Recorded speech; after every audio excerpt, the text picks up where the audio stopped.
Football খেলা দেখা এবং কোনো দলকে সমর্থন করা যাবে কি না। প্রথমত, যত বড় পর্যায়ের ফুটবলের আসর হোক, এগুলোতে জুয়া থাকে। জুয়ার বাইরে এগুলো থাকে না বললেই চলে। সেই সাথে এখানে সতর উন্মুক্তকরণের একটা ব্যাপার থাকে। হাফ প্যান্ট ইত্যাদি পরে সাধারণত এই খেলাগুলো খেলা হয়ে থাকে, যেখানে সতর উন্মুক্ত করা হয়ে থাকে। সেই সাথে নারী পুরুষের অবাধ মেলামেশার বিষয়টি থাকে এবং গান বাদ্যযন্ত্রের ব্যবহার তো আবশ্যিকভাবে থাকে।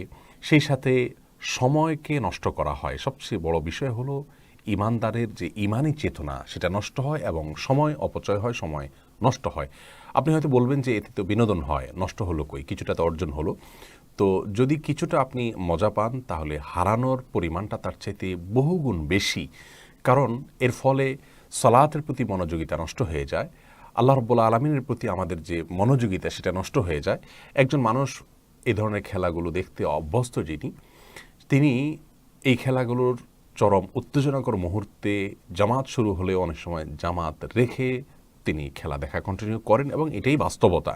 অতএব আল্লাহর জিকির থেকে এগুলো গাফেল করে ফেলে, এক ধরনের এডিকশন, নেশার মতো একটা অবস্থা আমাদের মধ্যে সৃষ্টি করে এবং দিন এবং দুনিয়া উভয় দৃষ্টিকোণ থেকে আমাদের জন্য এর চাইতে আরও বহু উপকারী বিষয় থেকে আমাদেরকে দূরে সরিয়ে রাখে।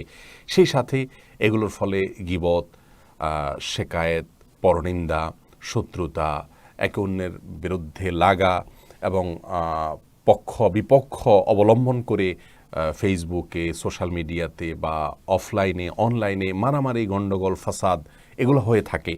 সেই সাথে কাফির এবং ফাসিক, যাদের মধ্যে আল্লাহ তাআলার প্রতি ঈমান নেই, বিশ্বাস নেই, যারা আমার রবের স্বীকৃতি দেয় না, তাদেরকে সম্মান করা, শ্রদ্ধা করা, ভক্তি করা, ভালোবাসা, অন্তরের গহীনে জায়গা দেওয়া, এগুলো সবগুলো ঈমান বিরোধী কাজ।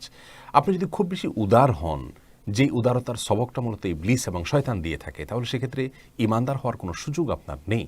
প্রিয় দর্শক, রবের স্বীকৃতি যদি কেউ না দেন, সে কখনো আপনার আপন হতে পারে না। আপনার বাবা বা আপনার মায়ের জন্ম নিয়ে বা আপনার জন্ম নিয়ে যদি কেউ সন্দেহ করে, আপনার জন্মের স্বীকৃতি যদি কেউ না দেয়, আপনি তাকে কখনো আপন করতে পারেন না।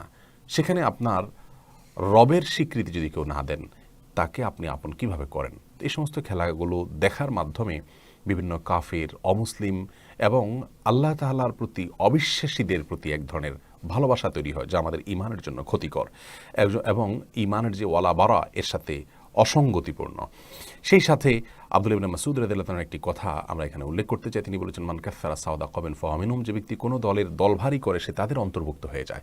এসব কারণে একজন মুসলমান এই সমস্ত খেলাধুলাগুলো দেখতে পারে না। ইবলিসের চক্রান্তের অংশ এগুলো। মানুষকে আল্লাহর জিকির থেকে গাফিল করার জন্য এসব আয়োজন সে করেছে। সে আমাদের হিডেন শত্রু।